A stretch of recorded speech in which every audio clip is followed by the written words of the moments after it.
Hi everyone and welcome back. Okay, so we're on the final part now. As you can see, I've just put a few little bushes in just there, just very simply. Just erased out a little bit of the dark shape of the door and just some very light squigglism with the 2H, just blended a little bit, tapped with the eraser and just generally made a sort of an impression of a bush there. Very easy to do. You'll see how I've done that because I'm going to do it on the rest of them just here. And also you'll notice that I've put an archway in just here. I mentioned this before, in the reference photo it looks like there is a doorway there and it looks like hanging baskets at the top and some small bushes at the sides, and it kind of makes a bit of a mess of that area. But when I've zoomed in on the laptop on the reference photo, I can just make out the top of an archway there, and obviously we've got a lot of foliage sort of going over it there, sort of coming down, and quite a distinct looking bush just around the bottom part there.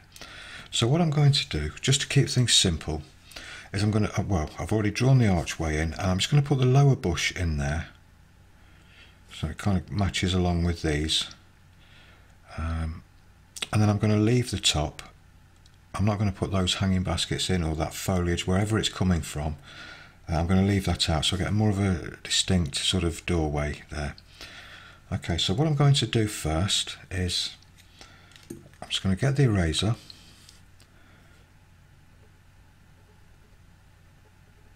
and I'm going to sort of do like squigglism, if you like, with the eraser, a few little dots and things like that, and I'm just going to take out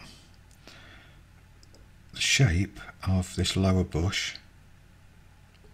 Something else as well I'll quickly mention before we get carried away with this. I've also gone over all of the building,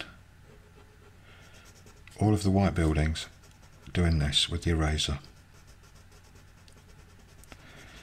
And the amount of graphite that came off there was unbelievable. You try it on your drawings. If you've not erased there yet and you're at this stage, just go over this with the eraser and see how much graphite actually comes up just here and how much whiter you can get these buildings to look. And something else as well, another tip, I kept brushing the crumbs off with this and I noticed that this was leaving a very light smear of graphite, you know, every time I brushed the crumbs off. So I've got this old thing out. It's one of my old original French polishing mops when I used to be a French polisher, antique restorer. There's no graphite in this. It's been cleaned and everything. In fact, it's in my watercolour brush jar because I was planning to use it for watercolour, but it's a bit too big and it doesn't point up very well. And I thought, well, it's nice and clean. What I'll do, I'll just use that just to get the bits off, and it's not transferring any graphite on there, so I can keep this area nice and light. I mean, as I'm looking at the image now on the viewfinder of the camera, a lot of the subtle tones are lost in this drawing. I'm going to try and get them back when I post a photo of it. When I take a photo, the camera takes a much better photo than what you're actually seeing on the screen now. With this bright LED light on it and these very subtle tones, it's almost, well, it's not impossible, but it's very difficult to even see that that is darker than that. I mean, you probably can just make out a little bit, but as I'm looking at the drawing, then I look in the viewfinder, the drawing, you know, this is a lot darker than that, and this is really standing out. So I'm going to try and get that to show through more in the final photograph. This is the trouble with graphite drawings and filming. It's notoriously difficult to film and take photos of. But at least with a photo, I can spend a little bit of time just altering the contrast and lowering the light a little bit, and things like that, just to get it to look more like it really does in real life. So you know, what you're actually seeing on the video is probably not a good representation of exactly how it is, and you probably won't be able to even notice. Well, you can see it there a little bit. Look, if I just brush that away, I don't even know if the camera's going to pick that up, but it has removed some graphite, and that's what I'm doing. I'm just going to, I must have forgot this bit actually, because I can lift quite a bit of graphite off it. So I'm just going to go around and make sure all of that is off, and you do the same in your drawings as well, because this is what's going to give it some really nice character. You know, we're going to get that really bright white look of the paper there.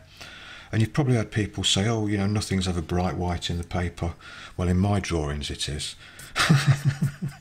And I don't care what other people say.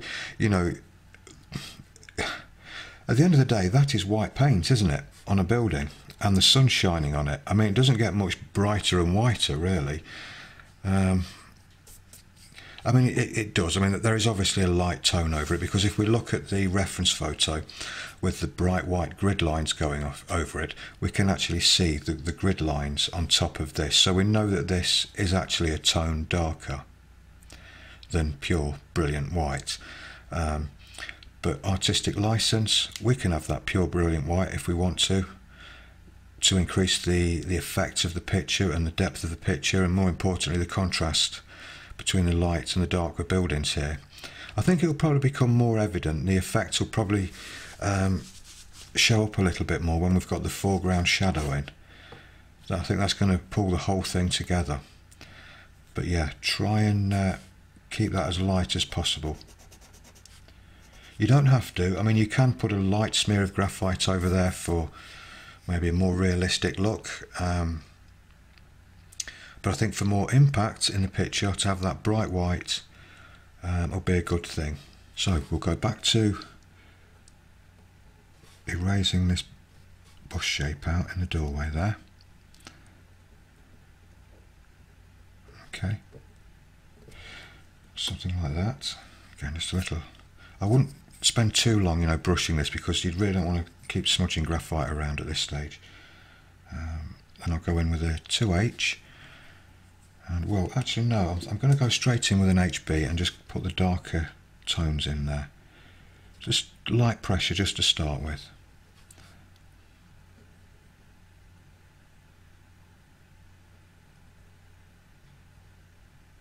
Just little tiny dots.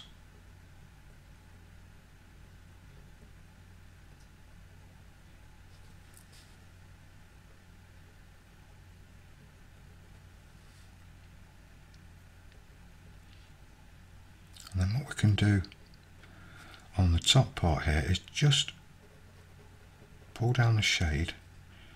Sounds like we're closing the blinds or something. You know, just pull down the tone a little bit of the shade of the door there, and just shape a slightly harder edge to the bush there, just to get a slightly nice effect. I mean, don't be afraid to go back in with the eraser as well and just reshape things a little bit.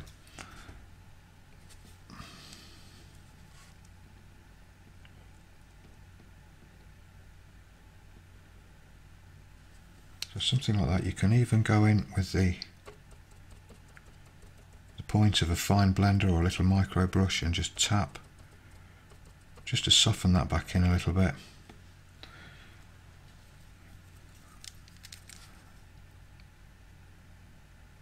Just increase the tones where you need to.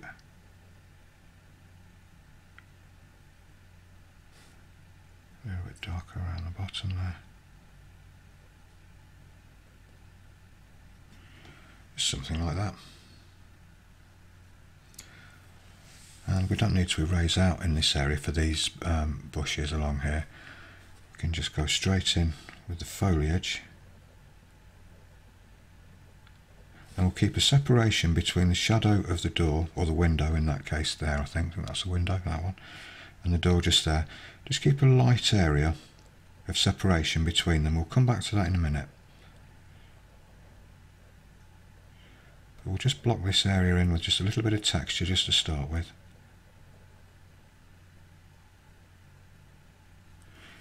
Actually, that more or less links up to that bush there, doesn't it?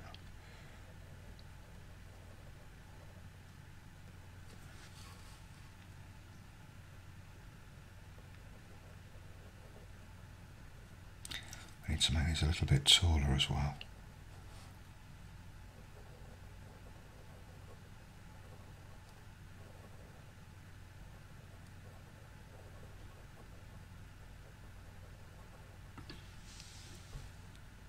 So this is just an HB pencil that I'm using, but I'm using light pressure with this.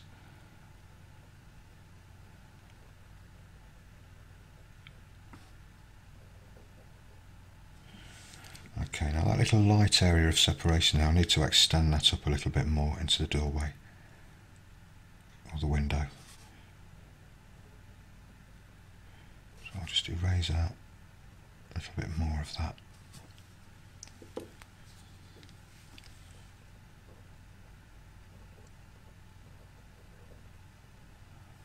Okay, and again we can just soften that just simply by just tapping.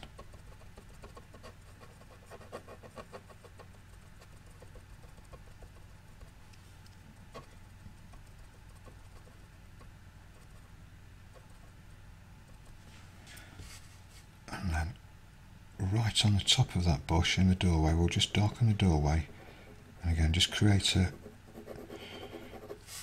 more of an obvious line, just well, not a line, but more of an obvious transition between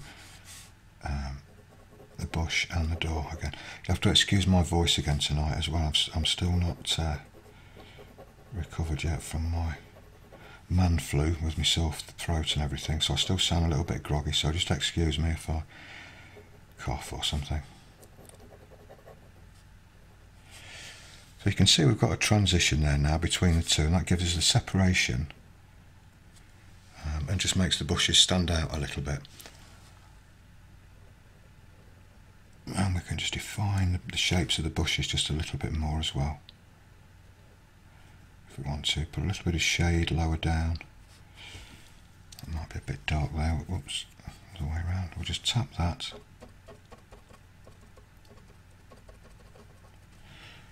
Just soften it in a little bit. Okay, I can see got a little bit of a white, nice sunlit sort of area there. Looks like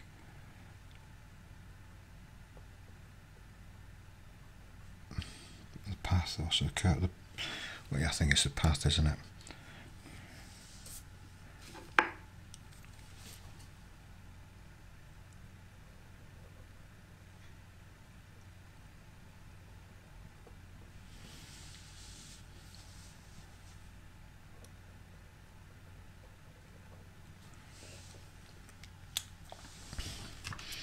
Okay, and if you just want to lighten areas up a little bit, again the kneadable eraser will work brilliantly for that. Just get it to a fine point, and just a few little taps just here and there, just along the top edge, or on any dark spots that you don't particularly like or anything.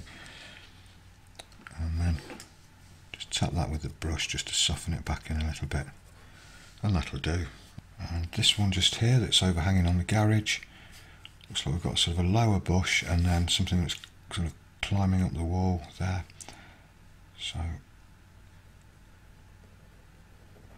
again, we'll just keep it nice and sort of tight together. Very similar technique to this, but we don't want it to stand out quite so much. So I'm keeping it fairly light, fairly loose as well on there.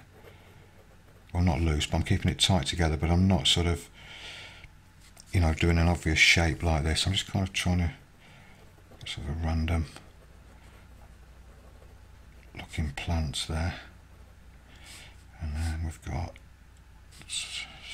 that sort of goes over the garage door, and it's a tone or two darker, so I can just press a little bit harder there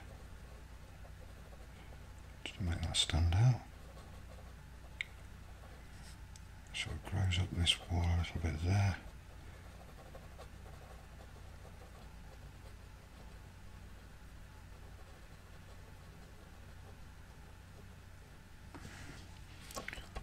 Okay, I just can't tap that a little bit. In fact, let's get this one in first. I can kind of work it all together then.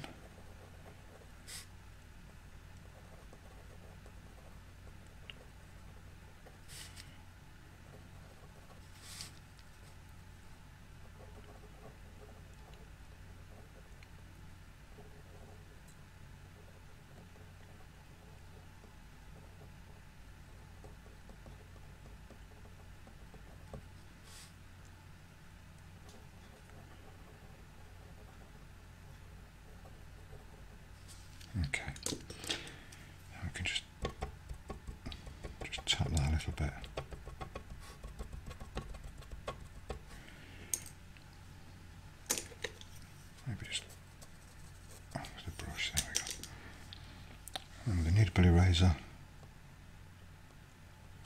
it's a nice fine point, and you have to just keep rolling it to a point in your fingers. It'll only work for just a couple of dots here and there, you know, before it actually gets coated in graphite and you need to change to another bit.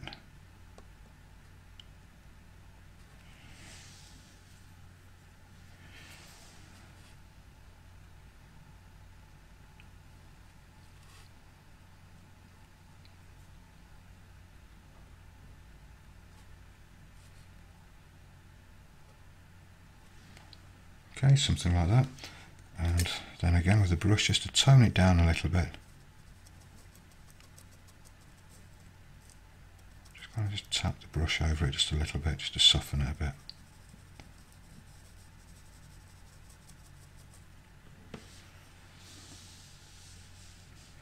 And there is a little bit of tone on this wall actually, so just maybe tap that with the brush just a little bit, just to just tone that a little bit. And again, keep working on that as much as you like. You know, if some of the shapes aren't looking very good, just refine them a little bit. And again, don't rush, just take as long as you need on something like this. You know, you've come this far in the drawing, it's no good, you know, rushing it now just to try and get it finished. Because I think a lot of people do that, you know, they get all the drawing done and think, right, I'm nearly finished, and they kind of rush it. But sometimes you can be a little bit, well, not fed up with your drawing, you can be a little bit, well, you've almost had enough of it, you want it to be finished quick, you've spent long enough on it and you think, come on, let's get this finished now. That's the danger zone, you know, that's when you can make mistakes and things like that, purely just by rushing and trying to get it done. So just take your time, and, you know, as long as it needs. You know, even if it's just a little spot here and there, sometimes that can really make all the difference.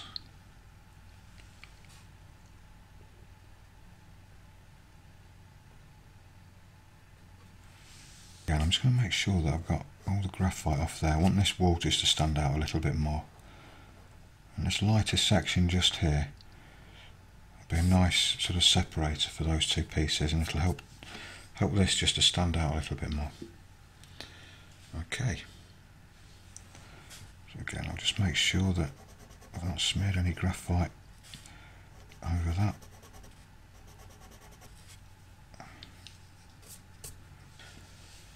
Right, okay, so we'll start with the road now. We'll start to work on that.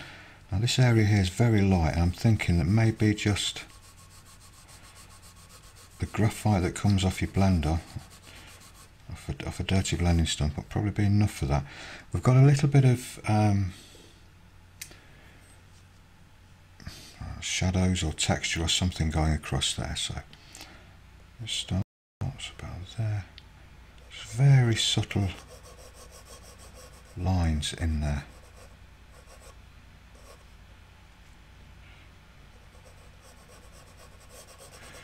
In fact, it would probably be better just to kind of shade this and pull those lines out with the eraser. That would probably work better. This is a 3H pencil, by the way.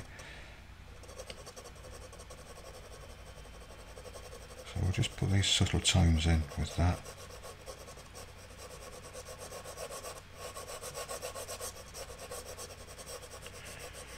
And we've got this really dark shadow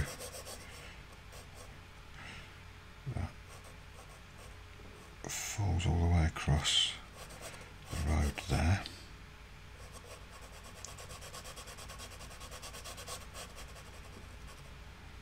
And so we've got this shape, something like that. I mean, that's not exactly how it is, but that's more or less the shadow line there. Right, okay, so what we'll do, we'll start to shade this in with a 3H, and you can probably see there that there's some like cobblestones. And we'll put those in with the eraser when we've got a flat tone of graphite down there. And again, this lighter area just here, I'll just define the edge of that wall a bit more. Again, I'm just going to use a 3/8, but it's just going to be very light indeed there.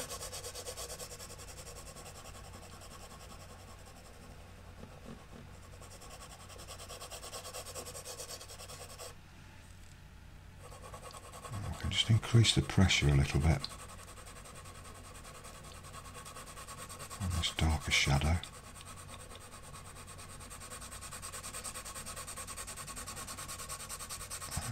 When I say increase the pressure, obviously I mean pressing on the pencil, but what we're trying to do is just make this darker, get a little bit more graphite down there.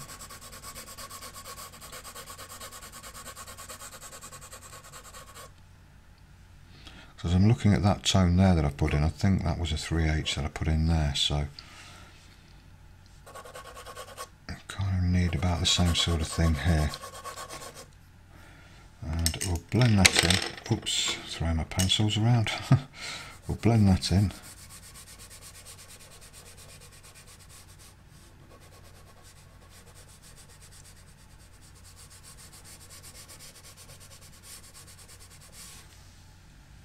And then with a 2H pencil, just going to see if I can just...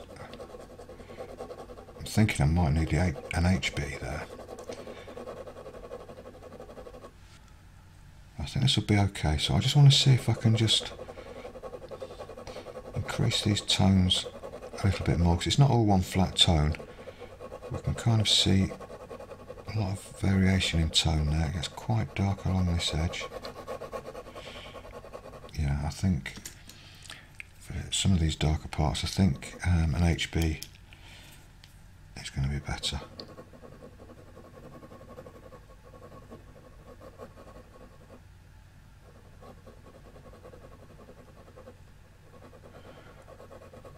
I think we can maybe start to even put a little bit of texture in. A few various tones, random tones here and there, just to start the process off of the texture on the road there. Because as I'm looking at it, I mean, the plan was to kind of make it look a bit like this, you know, but I think that's too much there, and it's not all cobbles anyway, so... Or is it? Well, it kind of is, but it's sort of in shade, and they're not so defined as I'd first thought, you know, as I had in mind to draw them. So let's just see what happens when we do this. See if we can create the suggestion of a few of them, just sort of here and there. You know, if it doesn't work, we can always go back to the original plan.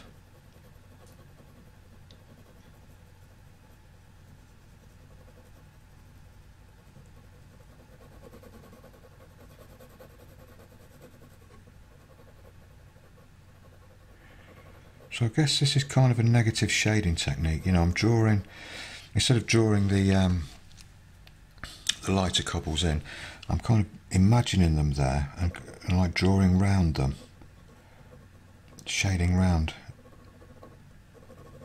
you know, to create that light area.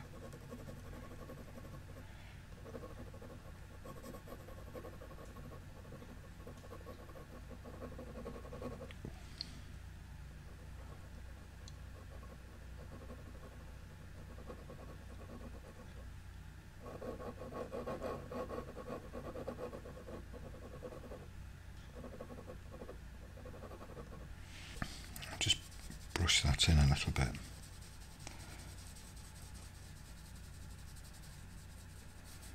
Just brush over the whole area to soften it in a little bit more. I'll just start to shape this shadow a little bit more just here.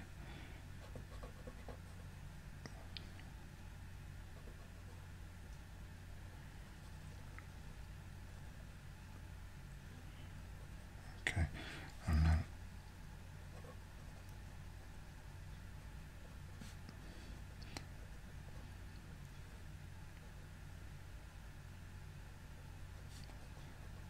I can just maybe pull out a suggestion of, you know, of these stones in the road.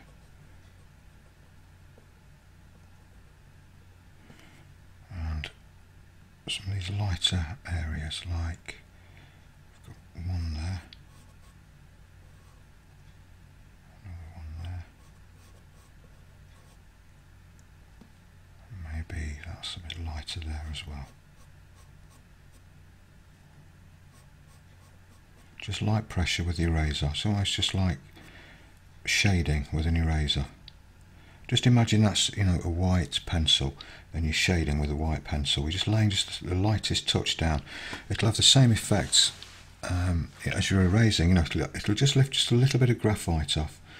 And if you taper the stroke by lifting it off at the end, you won't get an abrupt stop on the graphite so much. So again, just light pressure, and you can just lift just a little bit of graphite off there. A bit of a light spot there. Just going up on the garage door.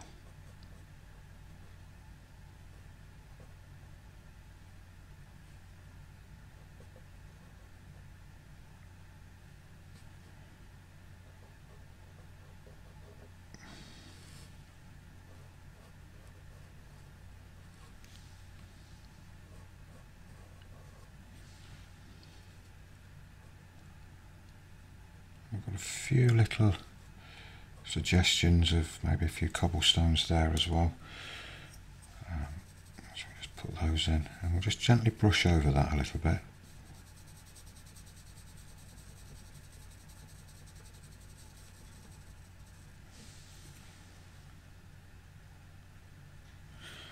Yeah, I mean that's not looking good at the minute, but it's kind of looking right for this stage. We just need to start to refine things a little bit. So I'm going with a 2H.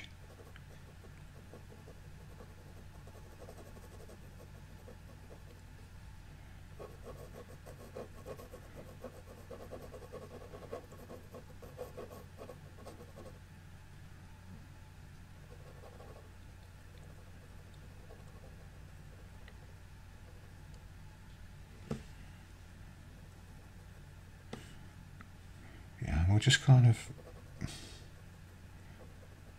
just very lightly, again, what we've done here, just kind of shading a few little suggestions of cobblestones. Is it cobblestones? I'm zoomed right in. I don't know if it's just like a sort of a broken concrete tarmacy type road, or if I can't tell, but we've certainly got some texture there anyway. I mean, maybe if I look on the colour photo I might be able to see a bit more, but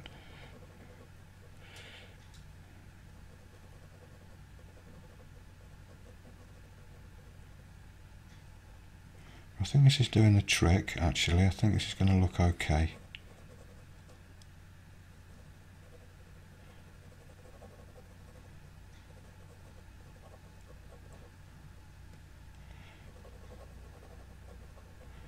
Kind of see what I'm doing. I'm kind of drawing round those erased marks that I made, changing the shape of them a little bit and just trying to create that texture that I can see there in the reference.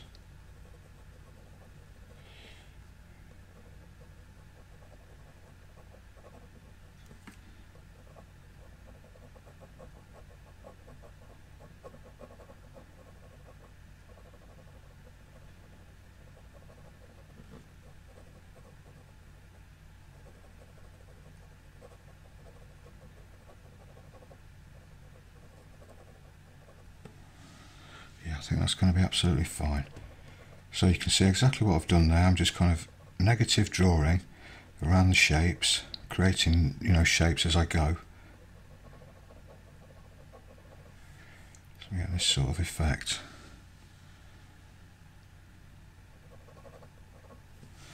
If you've gone a little bit too dark in certain areas, the texture's not showing through too well, just use the needle-bee eraser just to lighten a few areas like that. Brush that over, that's a bit too light. And we can go in and just shape them and rework them a little bit there.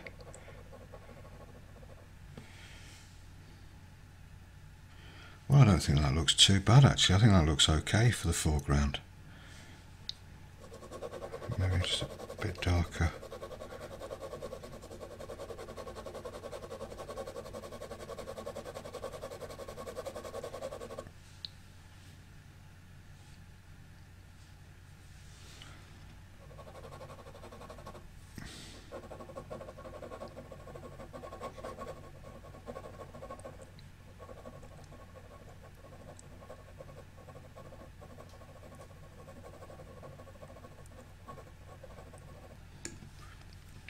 Maybe with the HB we can just start to increase the tone in certain areas where it obviously looks a bit darker there in the reference.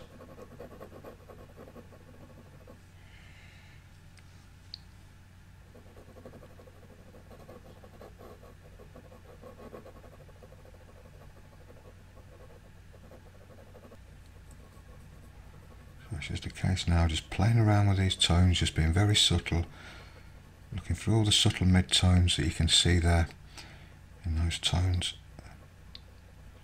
Just use light pressure with an HB and the 2H as well, just to increase these lighter ones.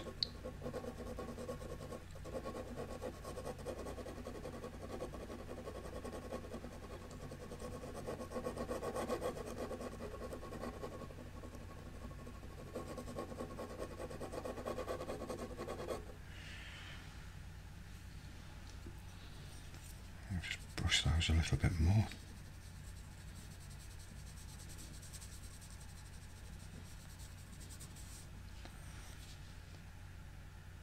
Well, I think that's it. I think, well, no, maybe I always say that, don't I? That was wishful thinking, wasn't it? I think I can just see a bit more work that needs to be done on it, but maybe I don't need to film it all. I mean, I think pretty much you've got the idea now of how to go about this, hopefully. Again, it's a bit of a balancing act with the tones now. You know, but it's not too difficult.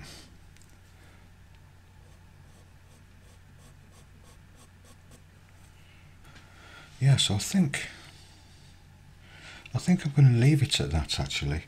I'll probably spend another 5 minutes. I mean, the thing is with me, with this drawing, I've backtracked on this drawing probably more than any other drawing. You know, I stopped for a break, I'm just kind of sitting down in the chair, I'm looking at it thinking, oh dear, I've got that angle wrong, I better just adjust that. You know, 5 minutes later I'm adjusting this one, and maybe just a little bit more texture there. I've been sort of on and off like that with this drawing since I've started it. It's one of those drawings I wouldn't dream of putting in a frame and hanging on my wall, because if I was to look at this all day, I'd be forever taking it out of the frame and thinking, actually no, I just need to it'd drive me mad looking at this on my wall, because I can see little adjustments all the time with it and I'm forever fiddling around with it. So somewhere down the line I've got to tell myself, that's it, stop, it's finished, you know. But they never are they? They never are. Even some of the drawings which I've got on my wall at the minute, I look at them and I think, oh dear, how did I let that one go? That needs to be a bit darker in that area or a bit lighter in that area. It drives me mad. it really does. It drives me mad. I think, shall I take it out the back of the frame and just touch it up and hang it back up again? But I think, no, it's not worth it. Just leave it the way it is, you know.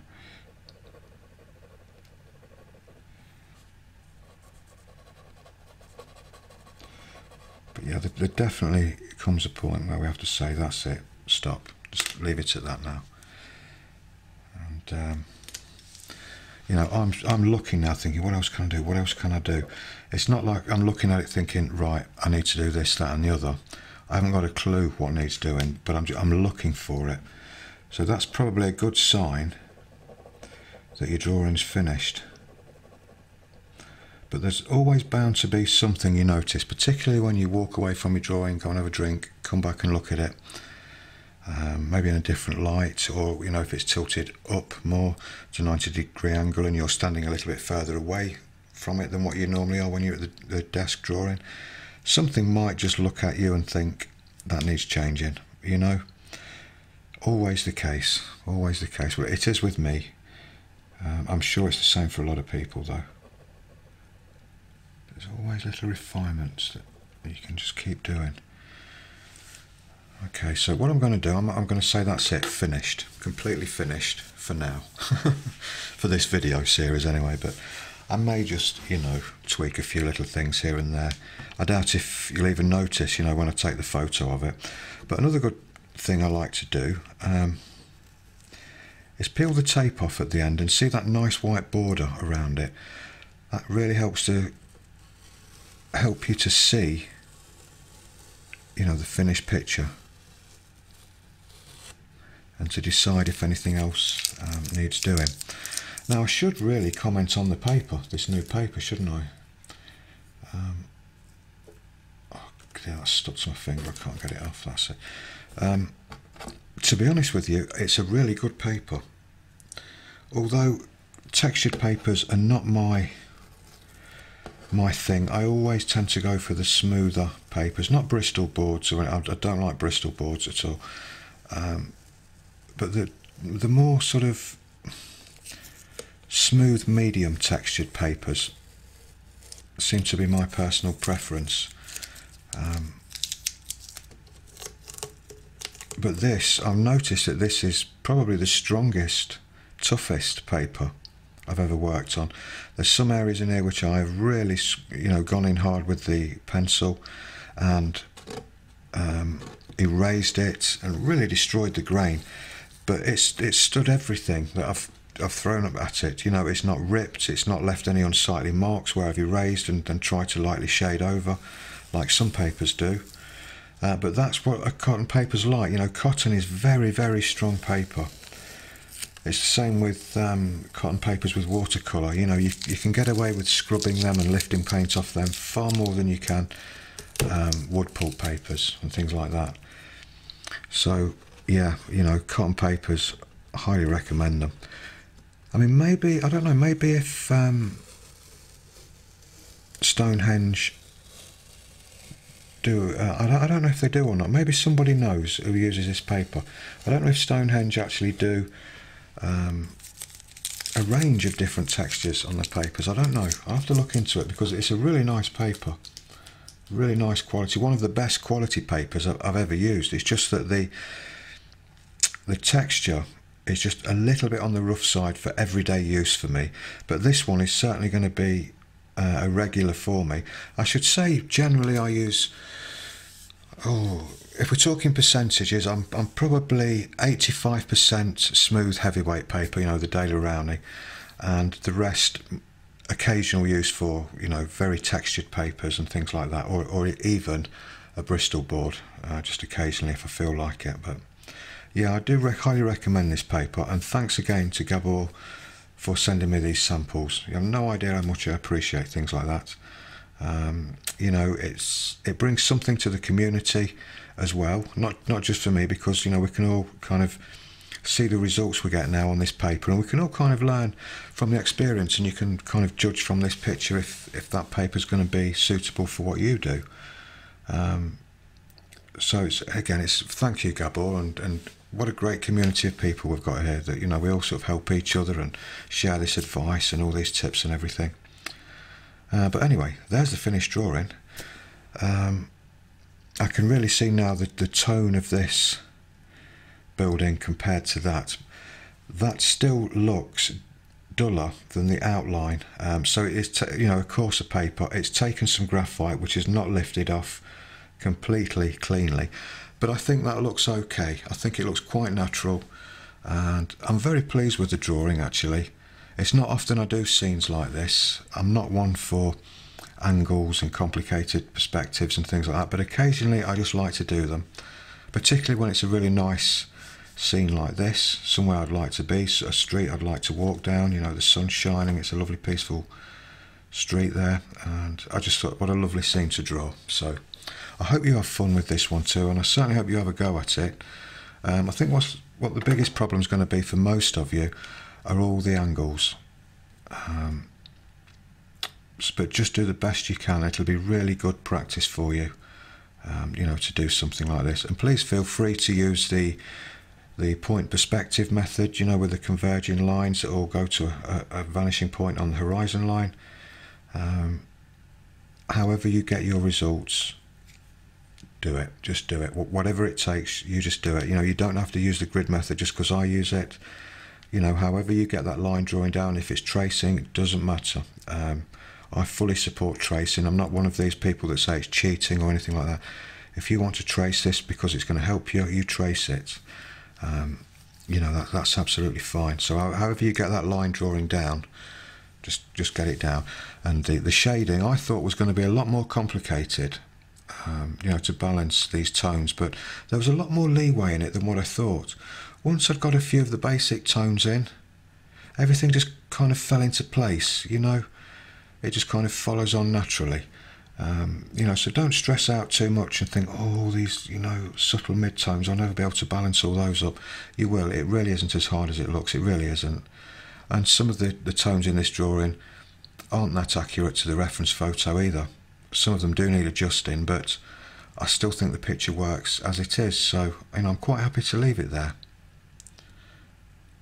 As I'm looking at it now, that dark area there is really bugging me, so I might just have to just lighten that up a bit, but hey, you know, that can be all done later. So, right, okay, so now it's on to the pencil and wash version of this. I'm not deciding exactly how I'm going to go about it. I think I'm going to maybe when I take the photo of this, maybe do an A4 print, run it through the scanner and do it in an A4 size. I think it's going to be easier for the watercolour.